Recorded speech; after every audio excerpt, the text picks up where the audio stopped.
Hola, bienvenidos a esta nueva edición de Evolución en 5 preguntas. Y hoy quiero presentarles a una de nuestras mentoras. Ella es Karina Estrada, pero aparte de ser una mentora y de ser empresaria, ella es madre de dos jóvenes, adultos jóvenes, un varón, una damita. Y bueno, si alguien puede contarnos de sueños y de metas cumplidas, es esta grandiosa mujer. Y hoy quiero darle la bienvenida a este espacio. Gracias, Karina, por haber aceptado esta invitación. Bienvenida. Gracias, Mimi, por permitirme entrar a este espacio y estar contigo en esta parte de evolución. Y realmente siempre es un placer acompañarte y estar contigo.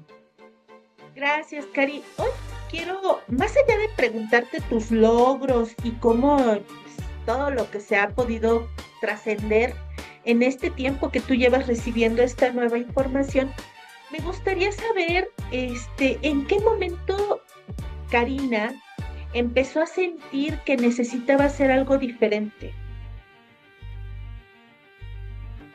Creo que siempre fui una persona diferente, o sea, nunca me he quedado con lo que nos dicen que debemos de hacer, ¿no? O sea, desde muy joven siempre he sido así, siempre he sido como que me gusta estar siempre como en las áreas de innovación, me atrae mucho la cuestión de innovación y vengo de una familia donde mi papá siempre estuvo en casa, era dueño de su propio negocio, con lo que llamamos autoempleado, y vengo de una mamá trabajadora. Entonces, a mi papá, pues, gracias a que era dueño de su propio negocio, estaba más tiempo con nosotras, y mi mamá, al ser empleada, pues dependía de un horario y obviamente dependía de un jefe, cosa muy diferente a mi papá. Entonces, como que eso en la época que yo nací era como que muy raro, ¿no? Pues regularmente siempre está la mamá al lado de uno y el papá está fuera de casa. En mi caso fue al revés, o sea, papá siempre estuvo en casa y mamá siempre estuvo fuera de casa. Entonces, pues estar tan cerca de mi papá me permitió a muy temprana edad, yo, sin mal no recuerdo, yo creo que tenía como 8 años, cuando yo ya le tomaba los recados a mi papá. Entonces yo ya contestaba muy ejecutivamente, tomando los recados de mi papá, apuntando quién le hablaba y todo, ¿no? Entonces siempre nos dio mucha confianza. O sea, fuimos dos hermanas, entonces siempre eso nos permitió estar en la innovación y al ser mujeres siempre nos decía que nosotros podíamos hacer todo. Entonces nunca hubo que esto es de hombres o esto es de mujeres. Entonces yo creo que desde ahí siempre tuve eso y siempre fui como que con esa norma de por qué no, o sea, siempre cuestionarme y por qué no, mejor por qué sí, ¿no? Y desde ahí yo creo que desde ahí nace las cosas diferentes, de pensar de que podemos hacer cosas diferentes. Gracias, Cari. No vienes de una familia normal, ¿no? Como que a veces pensamos que todas las familias funcionan de la misma manera, pero nos damos cuenta en algún momento que no es así. Y cuando tú decidiste ya vivir tu vida adulta, ¿hubo algún momento en el que sintieras que esa diferencia estaba siendo un problema? Ay, sí, yo creo que la primera diferencia que yo tuve fue cuando pedí mi primer empleo.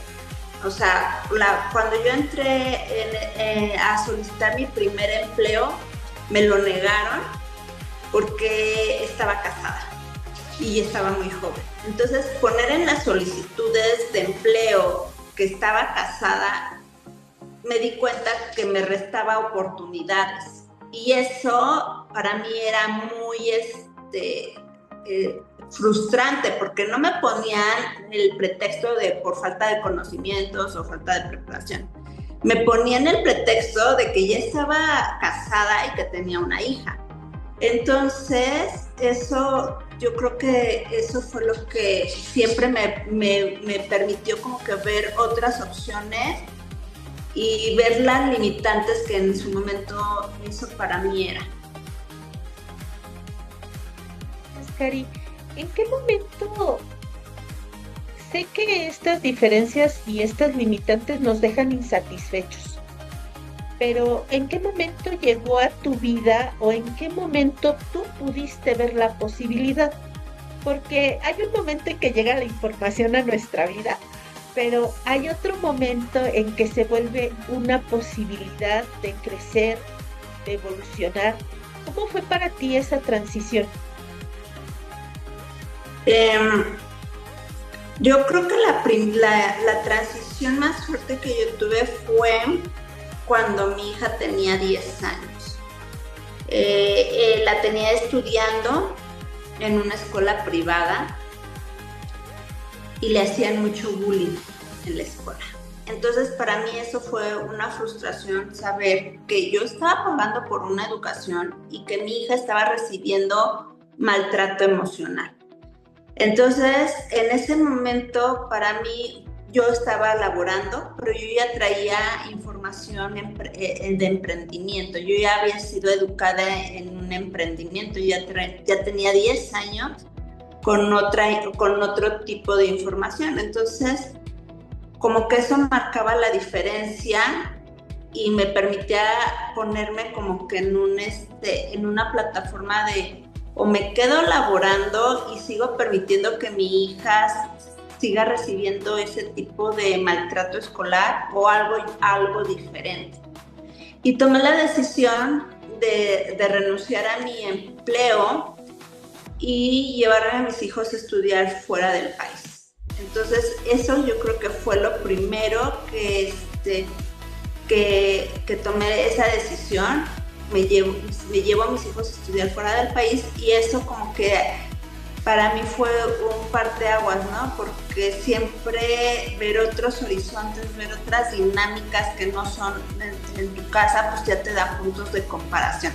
Siempre he agradecido lo que da mi país y siempre he agradecido todo, pero en ese momento histórico de mi vida era muy importante la seguridad de mi hija emocional, sobre todo la parte emocional, y yo no encontraba algo que realmente me funcionara a mí, porque sí, vuelvo a mencionar, siempre como que he sido muy, muy disruptiva, siempre he sido muy, yo creo que fuera de mi época.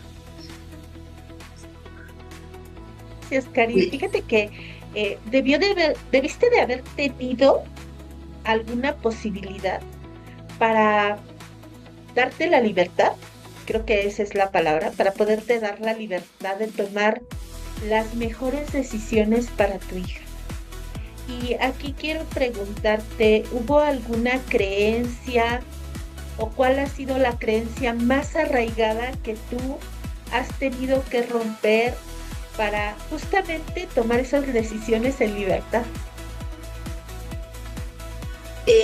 Yo creo que una de las decisiones con las que todos somos educados es que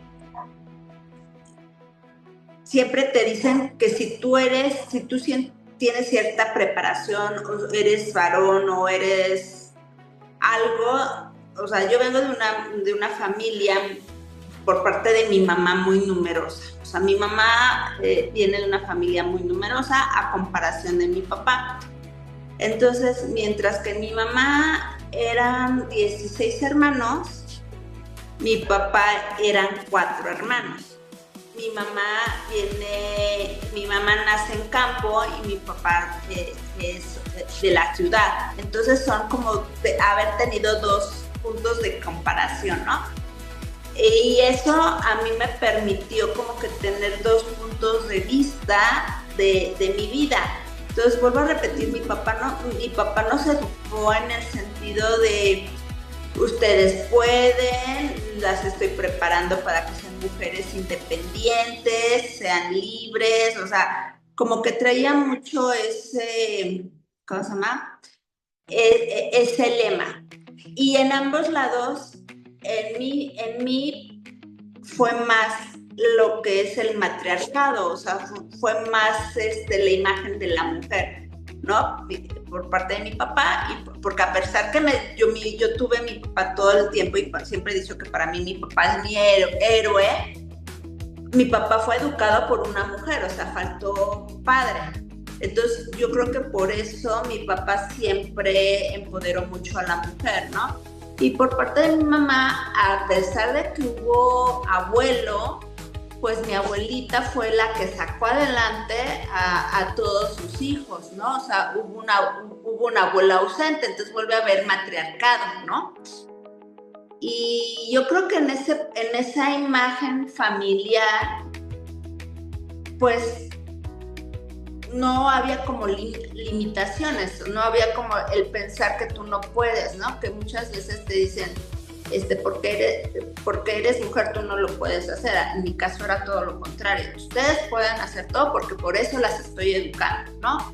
Entonces, yo vuelvo a repetir, a muy temprana edad tuve la oportunidad de conocer términos como libertad financiera, libros, audios de gente que ya estaba en ese entorno empresarial, y que eso de alguna manera a mí me impulsaba a hacer cosas diferentes, o sea, a saber que hay, ¿cómo se dice? A lo mejor tenemos barreras, pero que de nosotros depende crecer esos obstáculos o atravesar esos obstáculos, ¿no? Entonces yo pues me casé muy joven, vuelvo a repetir, mi primer barrera no fue el conseguir fue el conseguir un empleo porque ya estaba casada. Y no fue tanto porque yo estuviera divorciada o abandonada, no, o sea, yo ya estaba casada, yo estaba en un proceso donde pues mi hija ya se iba al kinder y yo ya me quedaba así como que, ¿qué más voy a hacer? O sea, creo que ya la parte primordial de estar con un hijo, pues ella ya empieza a ir al kinder, yo requiero también hacer algo yo. Entonces dije, voy a entrar a laborar para, mientras mi hija está en el kinder, pues yo aportar también algo, apoyar, ¿no? Como que no me veía todo el tiempo en casa. Y curiosamente en ese proceso fue cuando fue mi primer, ¿cómo se llama? Mi primer obstáculo, de decir, ¿qué hago? O sea, no me están diciendo que no entre porque me faltan conocimientos, me están diciendo que no me aceptan porque tengo una hija y tengo un esposo. Entonces sí era así como que ese fue yo creo que eso fue lo que me ha permitido ir y voltear a hacer cosas diferentes. Ya que las dificultades aparecen cuando tiene uno problemas, no cuando tiene uno las cosas resueltas. Sin embargo, nos damos cuenta que a pesar de tener tu familia en armonía y todo esto, pues en la parte laboral no había armonía, ¿no? En la parte de tu crecimiento, en la parte de tu curiosidad, de tu espíritu creativo, no se estaba satisfaciendo esa parte, ¿no? Y tuviste que tomar decisiones valientes que poco a poco fueron formando a la Karina que hoy vemos. Muchas gracias, Cari. Y por último, quiero preguntarte, Cari, ¿cuál es la acción más importante que una persona consideras que puede tomar si desea hacer un cambio en su vida?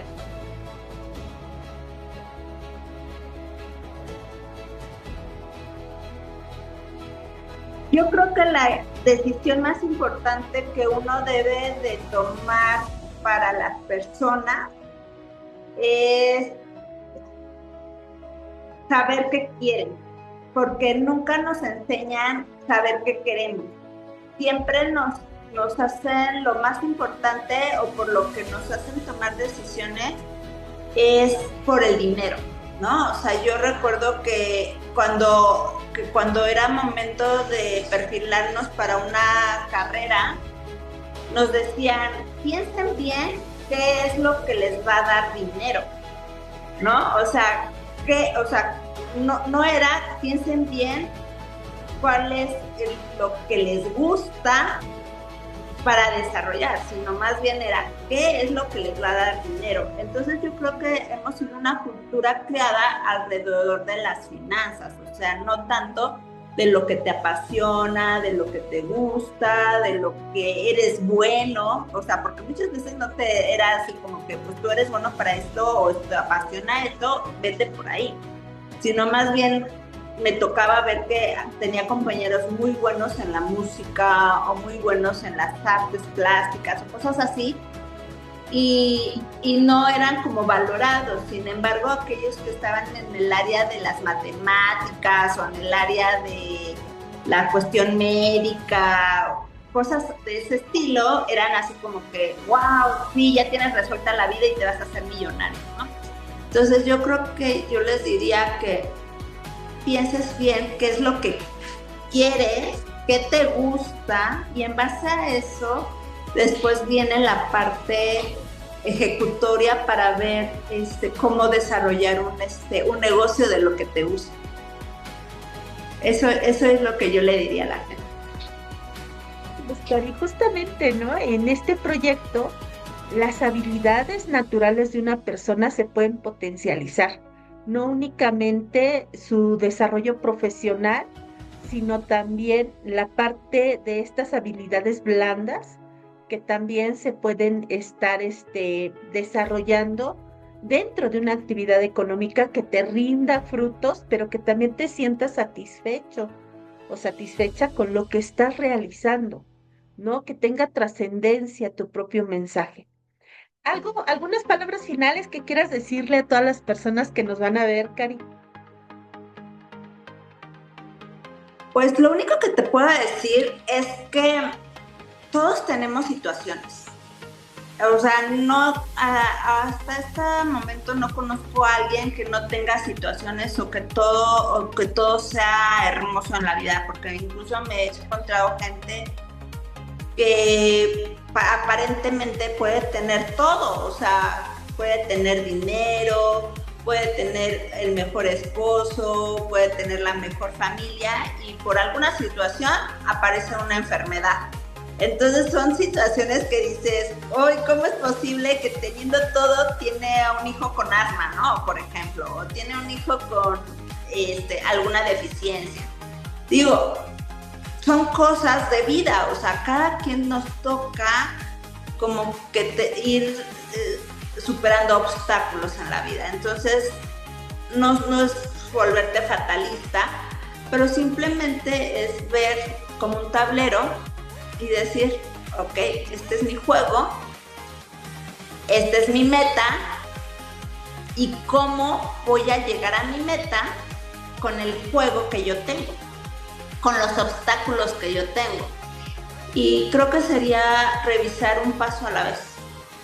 Un paso a la vez, un paso a la vez. Y en mi caso, yo soy creyente, entonces pues yo siempre sé que estoy tomada de Dios, de la mano de Dios, todo el tiempo. Entonces, como le digo, o sea, tú vienes conmigo, enséñame lo que yo no puedo ver, guíame por donde yo no puedo ver, y vamos, ¿no? Entonces, yo eso es lo que les diría. Si en este momento tú me estás escuchando y estás pasando por algún momento difícil, pues no estás solo. Siempre habemos personas que te podemos apoyar en diferentes áreas y que siempre estamos como que en comunidad. Hoy lo bonito de esta época es que a pesar de que aparentemente estamos solos, no estamos solos, porque podemos estar bien lejos y podemos tener mucho acompañamiento, mucha gente que nos pueda ayudar en todas las áreas, inclusive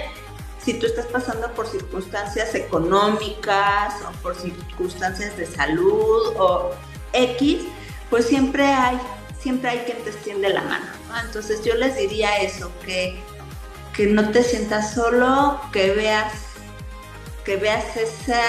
ese tablero de tu juego, que sí puedes hacer con lo que tú tienes, y que te preguntes también, o sea, ¿esto lo puedo resolver?